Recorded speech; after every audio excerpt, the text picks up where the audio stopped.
Good evening, selamat malam teman kumparan semuanya dimanapun berada. Semoga semuanya dalam keadaan yang sehat, amin amin. Senang banget saya Melisa Lolindu kembali hadir menemani kalian semuanya dalam acara Kelas Investasi episode yang keempat.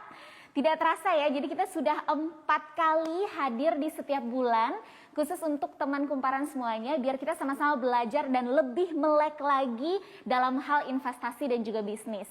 Nah, karena saya sendirian di sini, saya mau izin buka masker dulu. Oke.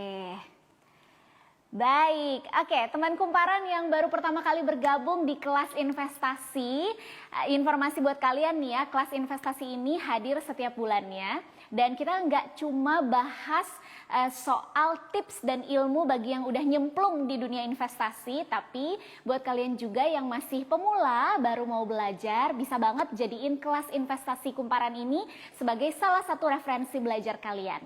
Oke, jadi kalau di episode sebelumnya, yaitu di episode ketiga, kita sudah membahas tentang apa sih uang kripto itu, bagaimana uang kripto bekerja sebagai aset investasi. Nah, di episode kali ini kita masih akan membahas soal uang kripto, tapi secara lebih mendalam lagi dengan tema uang kripto, how low can you go? Mungkin ada yang relate dengan tema ini. Tema ini tentu saja kita angkat karena kalau kita buka data nih ya, harga berbagai jenis uang kripto setidaknya sejak April 2021 kemarin ini terus turun teman kumparan. Mungkin buat yang udah invest dan mulai main uang kripto ngerti banget nih soal ini ya. Tren penurunan ini juga terjadi pada Bitcoin, uang kripto yang paling populer sedunia. Siapa yang nggak tahu ya kan? Dan namanya juga investasi, bukan cuannya melulu ya yang harus kita bahas. Kita juga mesti aware sama up and down-nya. Jadi kita mau bahas bareng-bareng juga ya. Ini bisa kita jadiin analisis buat investasi kita ke depannya. Salah satu yang menyita perhatian adalah cryptocurrency alias uang kripto yang secara keseluruhan ini bergerak turun selama 3 bulan terakhir teman kumparan. Bahkan Bitcoin misalnya yang sempat menyentuh harga $37.000 Amerika. Padahal di pertengahan April lalu harganya memecahkan rekor di posisi $63.000 Amerika atau hampir 1 miliar rupiah. Aduh. Dalam dunia investasi penurunan harga merupakan hal yang wajar memang. Ada banyak sekali aspek-aspek yang mempengaruhi sebuah instrumen investasi, khususnya cryptocurrency. Di antaranya adalah keseimbangan antara penawaran dan permintaan, itu udah jelas. Bahkan juga bisa dipengaruhi oleh antusiasme peminat investasi itu sendiri. Nah, sekarang yang jadi pertanyaan nih, apa sih yang jadi penyebab harga Bitcoin turun sedalam itu? Dan kira-kira harga Bitcoin dan berbagai jenis uang kripto lainnya bakalan rebound atau naik lagi nggak ya? Sehingga ini memang layak untuk dikoleksi. Nah, untuk menjawab itu semua, saya akan berbincang dengan seorang narasumber ahli nih di bidang cryptocurrency. Narasumber yang satu ini merupakan seorang entrepreneur yang bisa dibilang sebagai pionir gitu ya. Orang yang mempopulerkan Bitcoin dan juga aset kripto serta blockchain di Indonesia.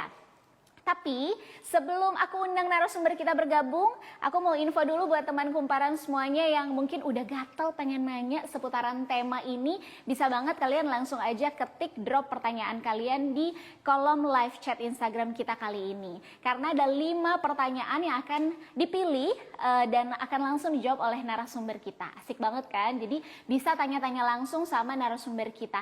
Dan selain udah gratis dapat ilmu, dapat insight yang baru juga ya dari narasumber hopefully. Oke, langsung aja kalau gitu kita akan invite narasumber kita. Ada Mas Oscar Darmawan dari Indodex. Oke, Mas Oscar akan segera bergabung dengan kita. Sekali lagi buat teman kumparan semuanya yang ingin bertanya terkait dengan tema kita malam ini, langsung aja ya diketik pertanyaannya. Ini dia, halo. Wah. Halo Mas Oscar. Halo, ya sorry tadi ini ternyata dia. kebalik kameranya. Kameranya dibalik, nggak apa-apa. Baik, oke. Udah kelihatan wajahnya Mas Oscar, ini segar sekali. Apa kabar Mas? Baik banget, gimana kabarnya? Ya. Baik juga, terima kasih banyak sudah menyempatkan waktunya. Ini semakin banyak juga teman kumparan yang join ke sini ya Bang, untuk ngikutin kelas investasi kita malam hari ini. Oke, Mas Oscar, seperti yang kita tahu ini kan uang kripto sekarang jadi sangat populer gitu ya, bahkan pernah mencatatkan rekor harga tertinggi. Nah, sebenarnya nih kalau dari analisis kamu Mas, apa aja faktor yang jadi pendongkrak harga uang kripto ini naik? Ya, kita harus tahu kalau kripto itu adalah sebuah komoditas yang benar-benar sangat relying ke demand dan supply ya. Jadi kalau kita bicara komoditas lain seperti apa namanya, seperti saham, itu kan masih ada faktor penentu dari performa perusahaannya. Tapi kalau kripto, karena ini sifatnya adalah sebuah utility token, jadi sangat bergantung kepada demand dan supply. Nah, kalau kita amati daripada supply dari Bitcoin sendiri, kita bicara Bitcoin di sini, kenapa? Karena Bitcoin itu kurang lebih 40-60% market cap sirkulasi yang ada di seluruh kripto. Jadi kalau kita bicara kripto sebagai sebuah pie besar, Bitcoin itu menguasai kurang lebih 40-60%. Sehingga inovasi apapun di belakang Bitcoin itu mempengaruhi kripto ya saat ini. Nah, kalau kita perhatikan dari algoritma daripada Bitcoin sendiri, algoritma Bitcoin itu kan setiap 4 tahun mengalami apa yang namanya halving. Ya, halving yaitu sebuah pemotongan supply. Nah, kalau kita lihat di akhir tahun kemarin itu terjadi namanya halving Bitcoin. Ya, makanya kalau kita lihat siklus Bitcoin setiap 4 tahun itu terjadi lonjakan harga. Itu kenapa? Karena ada proses penyesuaian dari demand dan supply yang baru. Ya, karena supply-nya makin sedikit tiba-tiba, akhirnya demand-nya membuat harganya naik saat tiba-tiba. Tapi kalau kita lihat semua kurva komoditas, baik itu emas, perak, atau apapun juga, termasuk Bitcoin, pada saat terjadi kenaikan yang tiba-tiba, nanti akan terjadi penyesuaian harga setelah itu. Ya. Kenapa terjadi penyesuaian harga? Karena banyak hal. Salah satunya karena terjadi yang istilahnya adalah taking profit di market. Ya, karena harganya kemarin melonjak sangat tinggi, di mana dirasa momentumnya sudah mulai kehabisan tenaga untuk naik, sehingga terjadi aksi taking profit. Ya, kalau kita amati apa yang terjadi di tahun 2021 ini, sebenarnya juga terjadi di tahun 2016-2017. Dan juga terjadi di tahun 2013-2014. Ya, ini ketiga kalinya saya mengalami hal ini. Ketiga kalinya mengalami hal ini. Ya, Betul. Mas, ini kan 3 bulan belakangan ya, jadi sejak April atau Mei 2021 kemarin ini tren harganya kan malah memang menunjukkan penurunan begitu ya. Nah ini seperti yang tadi Mas Oscar bilang, ini karena supply-nya melimpah sementara demand-nya turun begitu ya faktornya? Oh bukan. Jadi kalau kita amati setelah halving ya, setelah halving itu kan pada saat halving pertama kali terjadi di awal-awal halving itu kan supply-nya berkurang drastis dan demand-nya masih sama sehingga harganya naik tiba-tiba ya. Tapi kalau kita bicara proses demand supply yang pada market, pada akhirnya kan akan terjadi kesesuaian antara supply yang baru dengan demand yang ada. Ya, sehingga harganya pada akhirnya ketemu titik equilibrium di harga berapa. Nah, kalau kita lihat sebelum halving tahun 2020 kemarin, harga Bitcoin berkisar di harga di bawah 100 juta rupiah, sekitar 70 jutaan. Ya, tertingginya kemarin di 900-an. Kalau kita tarik titik pertengahan ya, memang harga sekarang ini harga yang cukup ideal untuk supply yang baru. Oke, nah kalau kita ngomongin uang kripto ini kan Mas Oscar udah pasti teman kumparan nih tidak asing dengan nama Elon Musk gitu ya, atau Jack Dorsey gitu ya. Tapi sebenarnya seberapa signifikan sih Mas Oscar pengaruh mereka terhadap pergerakan uang kripto ini? Ya, satu hal yang menarik tentang kripto ini kan banyak yang membandingkan kripto ini dengan emas ya. Tapi kita harus tahu kalau emas itu kan valuasi market cap totalnya ini sekitar 12 triliun US dollar. Ya, tapi kalau kita bicara Bitcoin itu market cap-nya cuma sekitar 600 sampai 700 miliar US dollar. Sehingga kalau kita bicara kekuatan retail atau pasar retail, di emas itu nggak akan terlalu berpengaruh karena waktu retail membeli dalam jumlah besar, akibatnya harga emas nggak akan terlalu banyak bergerak. Karena total valuasi market cap-nya sangat besar. Tapi kalau kita bicara mengenai Bitcoin yang dimana valuasinya sekitar 600-700 miliar US dollar, retail itu sangat berpengaruh waktu membeli dalam jumlah besar. Ya, kalau kita bicara influencer, ya influencer seperti Elon Musk dan Jack Dorsey, itu kan mereka mempengaruhi pasar retail sebenarnya. Mereka tidak mempengaruhi pasar institusi. Ya, pada saat mereka mempengaruhi pasar retail dengan market cap Bitcoin sekarang yang baru masih di bawah 1 triliun US dollar ya akan sangat berpengaruh ya. Kenapa? Karena retail itu sangat mudah untuk membeli dan sangat mudah untuk menjual.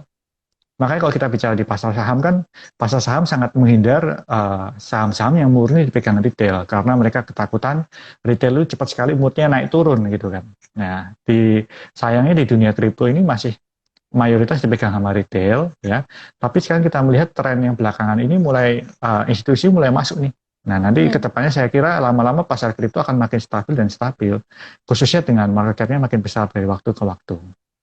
Oh, baik. Oke, sebelum kita lebih jauh soal itu, saya mau ke sini dulu nih Mas Oscar. Kalau tadi kan pengaruh tokohnya begitu ya, retail atau perorangan. Nah, kalau pengaruh regulasi di sejumlah negara, begitu Mas Oscar, seperti Cina yang melarang, kemudian El Salvador yang menjadikan alat pembayaran, ini sebenarnya pengaruhnya terhadap prospek harga uang kripto seperti apa Mas ke depan? Ya, kalau kita bicara mengenai pengaruh negara ya, ini dua hal yang menarik sih, ya, karena negara itu kan termasuk institusi. Kenapa? Karena mereka membeli pada saat seperti El Salvador, mereka mengesahkan undang-undang kemarin kan mereka menyatakan bahwa mereka akan membeli devisa untuk El Salvador sebesar 100 juta dolar dalam Bitcoin ya. Jadi itu suatu pembelian yang cukup besar dibandingkan kekuatan retail. Nah, kalau kita bicara Cina sendiri, Cina kan melarang Bitcoin itu bukan pertama kali ya. Setiap tahun saya kira Cina itu melarang Bitcoin dari tahun 2012 kemarin sampai sekarang setiap tahun ada aja berita Cina melarang Bitcoin. Saya kira kalau pemain trading kripto sudah hafal sih dengan berita ini. Cuma masalahnya kalau kita bicara orang-orang yang baru mengenal kripto, orang-orang pasar retail yang mengenal kripto baru-baru kan, begitu mereka mendengar, wah Cina melarang Bitcoin, nah itu kan membuat adanya aksi jual ya. Dan market selalu terpengaruh dengan adanya penurunan ikut-ikutan jual. Karena kita harus tahu salah satu tantangan terbesar trading komoditas itu adanya godaan pada saat kita membeli di harga tinggi dan menjual di saat murah ya. Itu godaan terbesar. Padahal itu kebalik sebenarnya. Seharusnya yang dilakukan para trader yang benar-benar mau profit dan profit besar dan tradingnya seharusnya mereka memilih momen harga pada saat harga jatuh itu saatnya mereka masuk ya. Kemudian pada saat harga naik tinggi-tinggi itu saatnya mereka keluar dari market. Nah, karena harusnya beli saat murah, jual pada saat mahal. Itu teori sederhana, tapi ini teori yang nggak gampang dilakukan semua orang. Baik, oke, Mas Oscar, sebelum kita lanjut, saya mau bacakan dulu nih pertanyaan yang sudah masuk dari teman kumparan. Sudah ada beberapa yang masuk nih ya di kolom komentar. Pertanyaan pertama ini dari Hisrawan Rinaldi, @Hisrawan Rinaldi, dia tanya, market uang kripto ini berdarah-darah gitu kan bulan Juni. Apakah Juli akan kembali hijau? Ini pertanyaan yang sangat to the point sekali ya. Saya yakin ini jeritan banyak orang ya. Sebenarnya akan bisa kembali rebound lagi nggak secepatnya dalam 1 bulan terakhir? Tadi menarik banget sebenarnya Mas Oscar sempat sebut ya. Sebenarnya kalau misalnya korporasi akan udah mulai main banyak, sepertinya ke depan akan mulai membaik gitu ya. Coba mungkin dijelaskan lebih lanjut Mas Oscar. Ya. Kalau kita lihat kripto ya, kripto ini selain daripada faktor demand supply, sebenarnya saya sebutkan di awal, faktor inovasi teknologi agak berpengaruh nih di dalam Bitcoin. Kita harus melihatnya Bitcoin sih. Kenapa? Karena Bitcoin sebagai pemegang 40-60% total supply cap daripada di dunia kripto. Nah, kalau kita lihat inovasi Bitcoin berikutnya kan terjadi nanti di bulan November 2021, di mana Bitcoin akan mencoba untuk mulai di-enable fungsi smart contract. Ya, ini suatu inovasi baru. Nah, pertanyaannya apakah nanti Juli akan ada kenaikan? Nah, ini sesuatu yang mungkin nggak akan kelihatan langsung di bulan Juli sih, karena kita harus tahu kemarin kenaikan harga yang sangat tinggi itu terjadi di bulan Mei ya. Pada saat bulan Mei ini berarti artinya di tahap-tahap penyesuaian, bulan Juni, Juli, Agustus ini tahap-tahap penyesuaian ya. Dan pada tahap-tahap bulan-bulan ini akan sering terjadi namanya dead cat bounce, di mana kesannya harga mulai kembali naik tapi ternyata harga makin turun ya. Karena orang-orang ada beberapa kelompok yang berusaha untuk memompa harganya supaya mereka bisa exit malahan. Tapi saya melihat cukup optimis ya, mendekati akhir tahun Bitcoin akan naik cukup signifikan ya. Salah satu alasannya karena adanya inovasi di bidang blockchain-nya Bitcoin yang akan berusaha untuk mengenable smart contract di dalam Bitcoin. Nah, tantangannya justru ada pada kripto seperti Ethereum, karena kripto Ethereum ini kan memang benar bahwa mereka ini akan mulai mengenable fully Ethereum 2.0 nanti di bulan Juli. Tapi di saat bersamaan di bulan-bulan minggu-minggu ini Ethereum juga akan merilis beberapa supply-nya yang ke-lock ya. Nah, ini yang mungkin malah sangat menarik itu pergerakan harga Ethereum. Nanti kita lihat apakah Ethereum itu nanti dengan Ethereum 2.0 bisa menjawab tantangan Ethereum yang ada sekarang atau enggak. Karena Ethereum itu sekarang kondisi jaringan blockchain-nya kan selalu overload itu. Nah, nanti dengan harapannya dengan inovasi blockchain 2.0 yang terjadi di bulan Juli nanti, harapannya itu akan membuat Ethereum lebih stabil sehingga lebih bisa digunakan. Tapi di satu sisi di bulan November nanti Bitcoin akan mengenable fungsi tambahan di dalam blockchain ya. Ini hal menarik terjadi di akhir tahun sih. Mungkin untuk teman-teman kripto yang saat ini melihat momen-momen berdarah ini bisa menggunakan saat-saat ini untuk mengakumulasi ya. Karena kalau kita lihat secara grafik jangka panjang, grafik setiap tahunnya, kalau kita bicara grafik tahunan, pada saat kita bisa membeli saat merah, itu adalah saat-saat tepat untuk membeli ya, dibandingkan kita membeli saat hijau. Oke. Jadi ya buat yang tadi bertanya teman-teman kumparan yang pengen cepet-cepet kalau bisa Juli naik lagi, kayaknya kudu harus sabar ya beberapa bulan ini. Tapi seperti analisa dari Mas Oscar tadi, akhir tahun kemungkinannya itu bisa akan naik ya. Tadi juga Mas Oscar sempat mention soal fitur smart enable gitu yang akan diimplementasikan Bitcoin November atau akhir tahun ini. Tapi mungkin boleh dijelaskan lebih jelas lagi nggak sih Mas Oscar, sebenarnya itu fitur yang seperti apa? Ya, jadi Bitcoin itu kalau kita bicara inovasi Bitcoin ya, blockchain Bitcoin itu setiap berapa tahun sekali dia melakukan istilahnya mengupdate software mining ya, software blockchain-nya. Ya, yang terakhir itu kan ada yang memperbesar mengubah skema Bitcoin menjadi Lightning Network. Itu terjadi di tahun 2016 ya, 2015-2016 yang update-nya lama banget dan sempat bisa dikatakan pada tahun itu kan terjadi perang dingin di Bitcoin yang kemudian Bitcoin pecah pada saat itu dari Bitcoin menjadi Bitcoin dan Bitcoin Cash. Nah, inovasi di bidang blockchain itu terus terjadi di Bitcoin tapi terjadinya lebih lambat. Kenapa? Karena ekosistem Bitcoin itu jauh lebih besar dibandingkan ekosistem kripto lainnya ya, dan sehingga jaringan minernya lebih berhati-hati. Nah, kalau kita lihat inovasi di bulan November nanti ya nanti nama inovasinya adalah Bitcoin Taproot ya. Nah, Bitcoin Taproot itu akan terjadi nanti di bulan November. Baik. Oke. Mas Oscar, kalau soal Ethereum 2.0 itu bedanya dengan yang sekarang diperdagangkan apa, Mas? Nah, kalau kita bicara Ethereum 2.0 dan Ethereum yang sekarang, sebenarnya yang membedakan cuma satu sih. Kalau yang sekarang itu, kalau kita bicara Ethereum dipakai buat fungsi DeFi, dipakai untuk fungsi desentralisasi aplikasi yang lain, kadang-kadang biaya gasnya Ethereum yang sekarang itu nggak masuk akal. Ya. Makanya belakangan ini bermunculan blockchain-blockchain yang dikatakan Ethereum killer. Ya. Mereka berusaha untuk menandingi Ethereum, seperti misalnya BSC, Binance Smart Chain, terus kemudian Cardano, dan lain sebagainya. Karena memang fungsi Ethereum yang sekarang itu biaya transfernya agak nggak masuk akal, fee-nya terlalu tinggi. Nah, Ethereum 2.0 nanti akan membuat jaringan Ethereum jauh lebih stabil dan biaya transaksinya jauh lebih mudah, jauh lebih murah. Ya, selain daripada itu fungsi Ethereum untuk untuk proof of stake-nya akan mulai dijalankan secara full. Ya, nah ini inovasi-inovasi di bidang Ethereum yang saya kira akan mengubah Ethereum lebih bisa mainstream lagi. Karena sekarang Ethereum yang sekarang itu jaringannya bisa dikatakan terlalu overload gitu. Makanya orang lebih memilih inovasi-inovasi blockchain lain yang lebih murah secara fee. Baik. Oke, tapi Mas Oscar, kalau kita beralih ya, kita ngomongin soal profil investor uang kripto di Indonesia sendiri, itu sejauh ini berarti memang lebih banyak retail atau perorangan ya sejauh ini ya Mas, dibanding korporasi atau perusahaan ya Mas Oscar? Betul, kalau data yang kita punya sih kurang lebih investor-investor kripto tuh hampir sebagian besar retail dan lebih dari 75% adalah pria ya. Nah, 25%-nya sekitar wanita.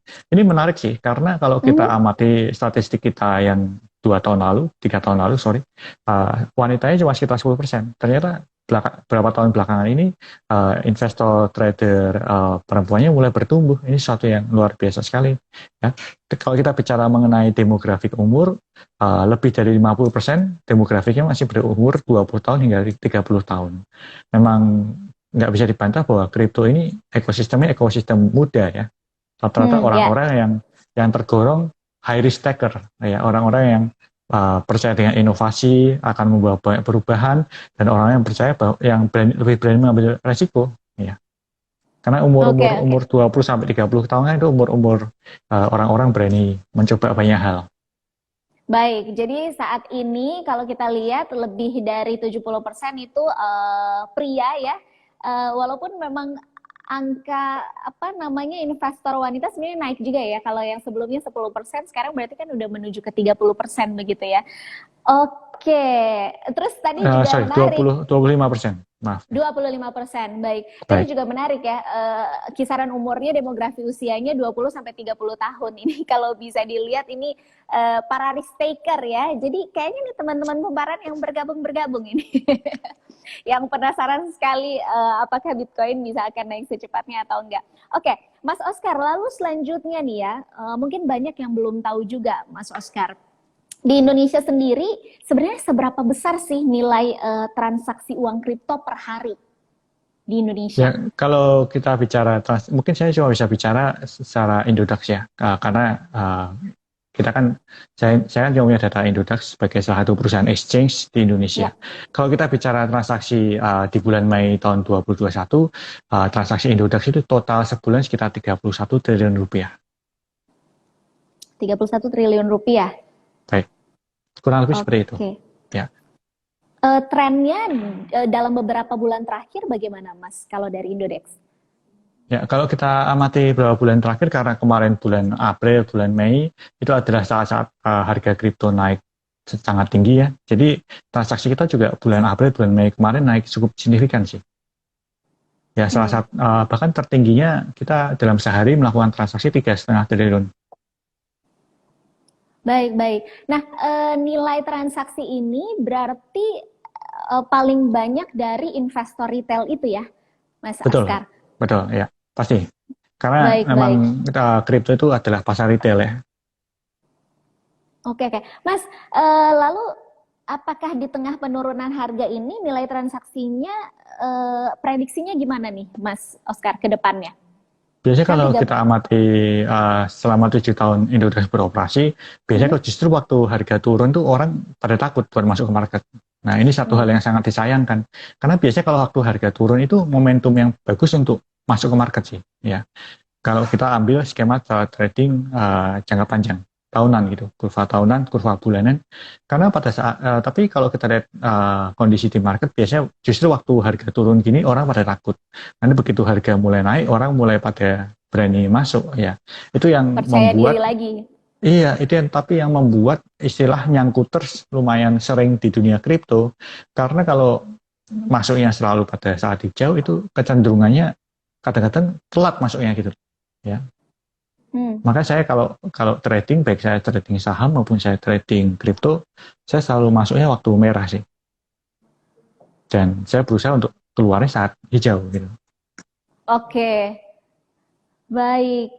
Alright, itu tadi ya teman kumparan. Tapi Mas Oscar, saya penasaran pengen nanya satu hal ini sih. Jadi pernah saya ngobrol gitu ya sama teman gitu ya. Ada asumsi-asumsi bahwa kadang tuh turunnya harga uang kripto atau Bitcoin ini, misalnya kan kayak kemarin tuh ada sentimen atau cuitan dari Elon Musk gitu kan, lalu terjun bebas gitu. Katanya ada asumsi-asumsi bahwa sebenarnya tuh itu disengaja gitu. Jadi biar orang pada takut gitu kan, pada nggak beli. Nah, investor-investor besar justru yang beli dan akhirnya naik lagi, sehingga ya itu jadi menguntungkan buat mereka. Sebenarnya asumsi yang apa ya, bisa dibilang ini kan kayak kita ngira-ngira gitu ya. Apakah ini sebenarnya benar atau bagaimana sih sebenarnya analisanya dari Mas Oscar? Ya, saya kira ini sangat possible sih ya, karena kita harus tahu kadang-kadang kalau kita bicara produk komoditas ya, kalau dia naik terlalu tinggi itu justru nggak sehat ya. Itu kita mengenal yang namanya istilahnya koreksinya harus semakin sering semakin baik. Ya, kalau justru sebuah produk kalau dia harganya naik terus dari tingkat terendah sampai tingkat tertinggi dan no stop tanpa ada sempat penurunan, itu akan membuat namanya bubble burst dan dia akan nggak bisa kembali lagi ke level tertingginya. Nah, satu hal yang menarik sekitar Bitcoin, kalau kita amati pergerakan Bitcoin di tahun 2009, Bitcoin itu dalam proses naik turunnya dia lebih lebih sehat ya, karena dia mengalami apa yang istilahnya begitu dia naik dia sempat selalu mengalami koreksi 10-30% ya, dan itu selalu terjadi. Kalau kita lihat di tahun 2017-2018 dari harga Bitcoin tertingginya di 250 juta rupiah, dia sempat turun sampai ke level 60-70 juta rupiah atau turun sekitar 60%, which is maksimum penurunan. Yes. Kalau kita bicara harga Bitcoin 900 juta kemarin, dia maksimum turun bisa sampai harga 300-400 juta. Maka saya bilang harga sekarang ini harga yang ideal. Nah, sekarang apakah ini disengaja? Saya kira hal itu mungkin aja, karena kita harus tahu semua produk komoditas itu selalu ada orang di belakangnya, tangan-tangan tidak kelihatan yang mengatur harga. Ya, dan orang-orang inilah yang kemudian selalu berhasil membeli di harga murah. Kemudian mereka waktu dia membeli di harga murah, di mana supply di market sangat tipis, akhirnya secara otomatis demand yang ada pada market akan membuat harganya naik sendiri. Ya, karena kalau supply-nya sudah terlalu tipis, demand akan membuat harga naik secara otomatis. Ya, pada saat itulah kemudian akumulasi daripada dalam tanda kutip bandar-bandar itu membuat keuntungan buat si bandar. Baik. Aduh, aku sebenarnya udah gatel banget pengen nanya lebih lanjut, tapi aku harus kasih kesempatan dulu buat teman kumparan yang dari tadi sudah banyak sekali yang bertanya di kolom komentar ya. Oke, yang pertama boleh naik sedikit. Oke, @root Anjang Sana, maaf kalau salah penyebutannya ya.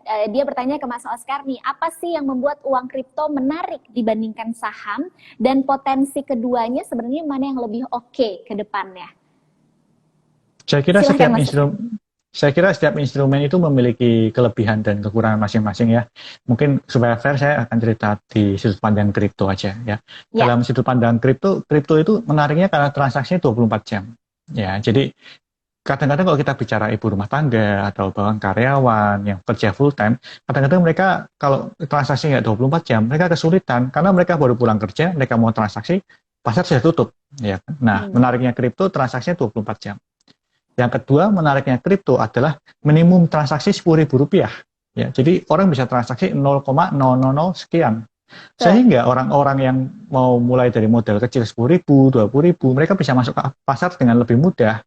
Dan dengan uang kecil mereka bisa mempelajari pasar bagaimana sebelum mereka memutuskan untuk lebih serius di bidang ini.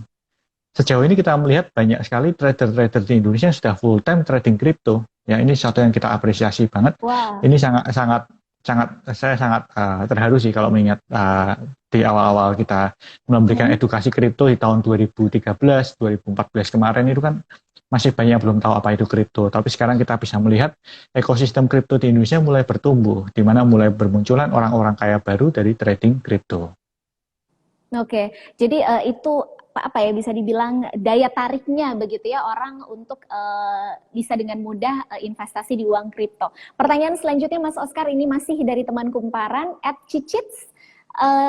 Dia bertanya bagaimana cara memilih kripto yang bisa bertahan di masa pandemi seperti ini, Mas Oscar. Ya, kalau menurut saya pribadi, kalau memang apalagi pertama kali mengenal kripto ya, kalau memang mau membeli kripto, kayaknya selalu membeli cuma dua sih, Bitcoin atau Ethereum. Ya, kalau memang bukan tipe yang mengamati pergerakan harga harian. Kenapa? Baik. Karena kalau secara market cap, Bitcoin dan Ethereum itu adalah market cap yang cukup besar. Ya. Kenapa market cap yang besar itu penting? Karena semakin besar market cap-nya, itu secara otomatis market akan jauh lebih, order booknya selalu ada, jauh lebih liquid ya daripada kripto-kripto yang market cap-nya lebih kecil. Ya. Tapi kalau kita bicara orang-orang yang trading dengan lebih rutin, kadang-kadang mereka akan lebih tertarik untuk trading yang non-Bitcoin dan non-Ethereum. Kenapa? Karena pergerakan harga kripto yang selain Bitcoin dan Ethereum dengan market cap lebih kecil, mereka pergerakan hariannya lebih berasa. Kadang-kadang bisa naik 20%, naik 30%, tapi turunnya juga drastis waktu turun, ya, karena order booknya lebih tipis. Nah, ini tergantung tipe tradernya. Kalau memang untuk jangka panjang dan nggak mau terlalu ambil pusing, saya selalu menyarankan sudah beli Bitcoin aja. Ya, beli Bitcoin, pilih momen tepat masuk market, ditunggu aja, kemudian momen yang baik baru dijual. Ya. Biasanya kalau melakukan hal seperti ini malah trader perempuan jauh lebih jago nih. Katanya karena perempuan lebih sabar ya. Dan nggak pernah mau rugi. Ya. Betul. Tapi lebih tekun juga nggak sebenarnya? Lebih apa ya? sabar, lebih percaya diri gitu ya untuk nunggu lihat trennya gitu ya. Betul, ya kalau kita amati sih gitu ya. Kalau dibandingkan trader pria biasanya lebih sering masuk pasar, keluar pasarnya lebih lebih cepat. Tapi trader perempuan kita kalau kita statistik kita sebenarnya tipe yang lebih tahu kapan saat masuk market. Terus kemudian kalau memang harga turun mereka memilih nggak menjual. Ya. Kemudian pada saat harga naik mereka baru menjual. Ya karena mungkin perempuan terbiasa jual beli emas juga. Oke. Jadi kalau dilihat akhirnya ini lebih ekspresif gitu ya kalau investor retail yang pria ya. Apa namanya untuk jual belinya. Oke, semoga itu menjawab teman kumparan tadi pertanyaannya. Kita mau ke obrolan yang selanjutnya nih. Mas Oscar, kan kalau kita para investor ini kan kalau mau ngomongin soal optimistis nih, ada nggak sih Mas sebenarnya peluang rekor harga tertinggi uang kripto itu kembali terpecahkan di waktu-waktu mendatang? Let's say misalnya dalam 6 bulan ke depan gitu, melewati 1 miliar rupiah misalnya. Menurut saya itu sangat possible sih, ya, sangat-sangat possible, khususnya dengan inovasi di bulan November nanti yang akan ada di Bitcoin, ya. Ini sesuatu yang sangat possible karena biasanya momen-momen mendekati inovasi besar seperti itu, seperti dulu waktu inovasi Lightning Network itu kan harga Bitcoin naik signifikan, ya. Karena itu akan memicu orang mencoba untuk membeli karena mereka mau memanfaatkan momen itu. Nah, dengan pembelian institusi yang terus-menerus sekarang, seperti kemarin salah satu institusi, saya lupa namanya, mereka membeli dalam triliunan rupiah, ya, akhirnya akan membuat supply yang ada di market makin tipis. Nanti di bulan November pada saat itu terjadi permintaan dari retail dalam jumlah besar karena mereka melihat momen ini akan memungkinkan membuat momentum baru harga Bitcoin saat itu berapa, ya. Nah, pertanyaannya sebenarnya bukan harga Bitcoin nanti tembus 1 miliar atau enggak, tapi harga big question-nya adalah harga koreksi final yang sekarang ini berapa, ya. Karena kita harus tahu yang terburuk kalau kita bicara kurva 60%, yang terburuk dari harga 900 juta itu adalah 300 juta sekian. Nah, berarti masih ada possible ruang untuk Bitcoin turun dulu sebelum dia kembali naik. Tapi apabila Bitcoin menyentuh koreksi 60%, biasanya itu koreksi finalnya, ya. Nah, ini makanya momentum-momentum tepat untuk orang yang mau akumulasi. Itu makanya mungkin banyak hedge fund beberapa hedge fund bahkan mereka sudah menyatakan bahwa mereka mengantri dalam jumlah besar untuk harga Bitcoin di harga 24.000, 25.000 US dollar. Karena mereka ngitung faktor koreksi finalnya itu. Oke, baik. Ya, kalau jujur dari tadi ya, Mas Oscar kan udah sebut bulan November berapa kali ya. Jujur saya udah ngitung dalam hati. Juni, Juli, Agustus, September, Oktober, November.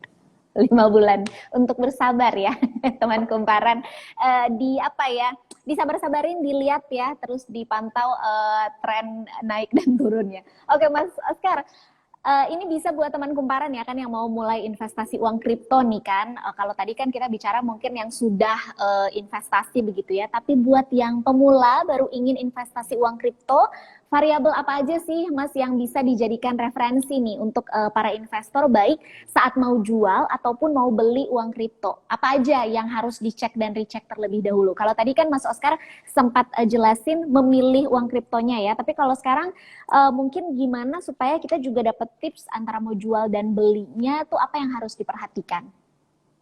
Saya kira yang paling utama itu adalah faktor uang itu uang panas atau uang dingin. Itu faktor yang paling penting sih ya. Kalau kita bicara ini uang panas, dalam arti itu uang dapur yang seharusnya nggak dipakai, itu sebenarnya jangan pernah dipakai. Kenapa? Karena kalau kita bicara trading spot market, kita harus selalu menggunakan uang dingin. Kenapa? Karena kalau kita pakai uang pinjaman, apalagi uang pinjol ya itu kita akan logika kita akan kadang-kadang tertekan dengan apa yang namanya faktor bunga pinjaman, ya.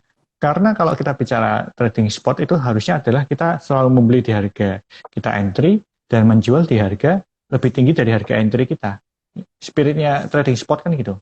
Maka itu nggak boleh menggunakan uang panas, ya. Nah, yang harus diperhatikan selain daripada hal itu adalah kita sendiri di Indodax, kita punya sebuah produk bernama Indodax Academy, di mana kita memberikan sebuah edukasi dan kita memberikan saran-saran juga, saran-saran kira-kira signal beli dan jualnya itu yang bagus mana ya di minggu ini. Kemudian kalau kita amati di websitenya Indodax ya, di website Indodax itu juga ada menu analitik ya. Kalau di chartnya itu kalau diklik ada menu analitik, kita bisa melihat ada statistik situasi sekarang ini apakah situasi lagi orang-orang pada masuk atau lagi pada keluar. Nah, itu beberapa instrumen yang bisa dipakai, tapi ini memang baru bisa diaksesnya menggunakan website Indodax ya. Oke, nah pas banget nih. Sebenarnya aku juga mau tanya soal ini ya. Sebagai CEO-nya Indodax, mungkin boleh dijelasin lagi lebih apa ya, biar lebih menarik gitu dan atraktif untuk teman kumparan semuanya. Kenapa Indodax lebih keren untuk dipilih buat yang mau transaksi uang kripto, Mas? Mungkin bisa dijelaskan kelebihan-kelebihannya gitu. Ya, kita nggak akan bilang bahwa kita yang terbaik ya. Tapi kita akan bilang bahwa kita adalah salah satu yang bisa terpercaya di Indonesia. Ya, karena kalau kita bicara marketplace, kita bicara produk kripto, produk yang berhubungan dengan finansial, kita harus memastikan pada saat transaksi kan kita harus transaksi pada broker yang terpercaya. Kenapa? Karena kita memasrahkan uang kita kepada broker itu, kemudian kita tradingkan, kemudian untuk bisa di withdraw. Ya, jadi kita dari Indonesia kita akan selalu berusaha untuk menjadi yang terpercaya. Ya, dalam arti pada saat ada orang komplain, kita harus bisa menangani dengan baik. Ya, kemudian sistem Indodax juga harus bisa selalu memberikan pelayanan yang terbaik. Ya, makanya salah satu ujian kita bulan April, bulan Mei kemarin kan karena traffic Indodax ini kan salah satu yang tertinggi di dunia ya secara kripto. Kalau kita perhatikan CoinMarketCap, Indodax itu kan trafficnya di urutan ketiga dan keempat, antara 3 dan 4 setelah Binance, Coinbase, baru kemudian Indodax ya. Nah, karena traffic kita salah satu yang tertinggi, akhirnya kadang-kadang terjadi suatu traffic yang terlalu besar sehingga sistem Indodax terpaksa jadi nggak stabil. Nah, dari sisi Indodax kan kita terus berbenah untuk memberikan pelayanan lebih baik. Karena kita nggak bisa menjadi alasan, karena sistem kita trafficnya ketinggian, jadi kita ada gangguan, kan nggak boleh seperti itu. Jadi yang dilakukan Indodax sekarang, kita membesarkan kapasitas kita sebesar-besarnya dan meningkatkan pelayanan customer service kita jauh lebih baik, sehingga kita bisa terus menjadi broker yang terpercaya di Indonesia. Karena kita ingin untuk memberikan pelayanan yang lebih baik. Ya, karena biar misalnya ini memang kita yang terbesar, tapi saya kira terbesar itu bukan alasan customer memilih kita. Alasan customer memilih kita adalah kita harus menjadi yang bisa dipercaya oleh mereka. Bisa dipercaya. Oke, boleh dijadiin opsi nih teman kumparan ya. Insight yang baru juga untuk kamu yang penasaran dan pengen mau memulai investasi di uang kripto. Oke, saya masih akan membacakan pertanyaan dari teman kumparan. Ini berikutnya pertanyaannya dari @erika.paramita. Mas Oscar, apakah Bitcoin bisa jadi investasi jangka panjang yang menjanjikan? Tadi sebenarnya sudah disebutkan ya sama Mas Oscar ya. Untuk jangka panjang ya tidak masalah milih Bitcoin ya, betul ya? Kalau kita amati kurva Bitcoin ya, kalau kita bicara jangka panjang kita bicara di atas 6 bulan ya, di atas setahun ya. Nah, kalau kita amati Bitcoin, pergerakan harga Bitcoin di tahun 2009 hingga tahun 2021, Bitcoin itu selalu menjadi best performing asset setiap tahunnya. Kalau kita amati harga terendah hingga harga tertingginya, ya. Jadi kalau ditanyakan apakah sejauh ini menjadi sesuatu yang menjanjikan, sejauh ini hingga tahun 2021 Bitcoin selalu outperform investasi apapun secara jangka panjang. Baik, oke. Itu tadi Erika ya tadi. Semoga bisa menjawab dan jadi masukan juga buat kamu untuk memilih apakah memang mau investasi jangka panjang di Bitcoin ya. Selanjutnya dari Elisa Smart. Pertanyaannya, bagaimana sih membedakan asli atau palsu cryptocurrency supaya bisa terhindar dari yang namanya investasi bodong? Ini pertanyaan bagus nih, Mas Oscar. Gimana caranya bisa bedain?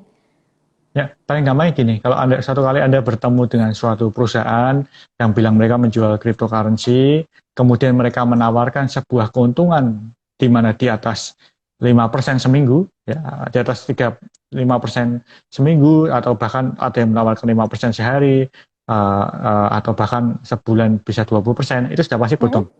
Ya. Jadi investasi apapun kripto yang menawarkan terkesannya terlalu tinggi bunganya, ya, itu sudah pasti bodong. Ya, karena kripto itu sama seperti emas, di mana kenaikan naik turunnya berdasarkan demand dan supply. Ya, jadi bahkan broker Indodax sendiri kita nggak tahu apakah harganya bisa naik berapa tinggi.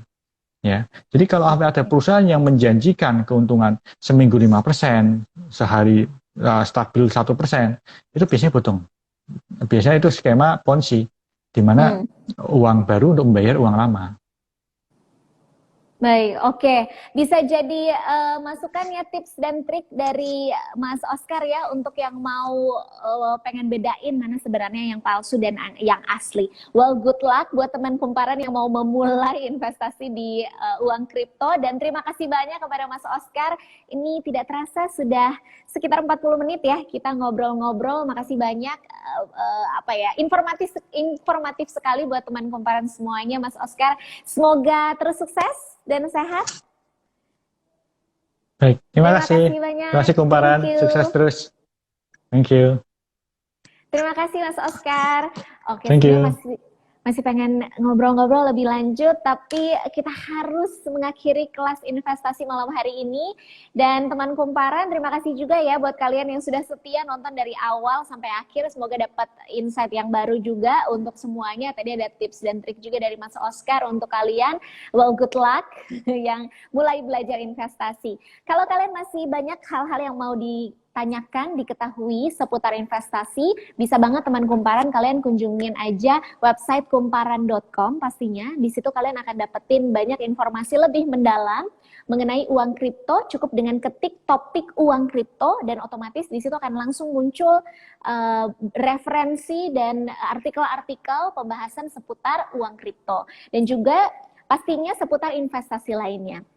Pantau terus halaman Kumparan Bisnis untuk mendapatkan informasi terupdate seputar investasi dan saham di setiap harinya.